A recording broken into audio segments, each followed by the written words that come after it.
Oui, oui, c'est énorme. Ouais. Surtout pour une ville comme Neuville. Hein. Enfin, on imagine bien que dans le bassin Val-de-Saône, qui est déjà assez sinistré, 500 emplois de moins, c'est pas rien, quoi. C'est un véritable coup de massue pour les 800 employés de Sanofi Aventis à Neuville. Ils viennent d'apprendre l'abandon de la branche chimie du site d'ici 2014. Selon la direction, cette activité est dans l'impasse. L'activité chimie est une activité aujourd'hui que le groupe souhaite redéployer donc pour faire face à un certain nombre de mutations et notamment le développement des biotechnologies, mais également donc anticiper la générification d'un certain nombre de produits qui vont amener une baisse de l'activité chimie sur le réseau industriel de la France. Mais les syndicats ne comprennent pas cet abandon de la branche chimie, rappelant les bénéfices de Sanofi avec le vaccin contre la grippe A. C'est de l'ordre de 600 millions d'euros en bénéfices, grosso modo, ce qui est énorme.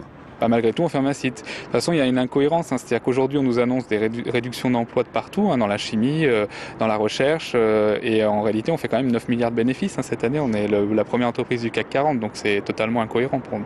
Seuls 250 emplois sur 800 resteront à Neuville dans ces nouveaux bâtiments dédiés à l'élaboration d'un vaccin contre la dengue. Selon la direction, des reclassements seront proposés, notamment sur le site de Marcy-l'Étoile. Et elle affirme qu'il n'y aura pas de licenciement.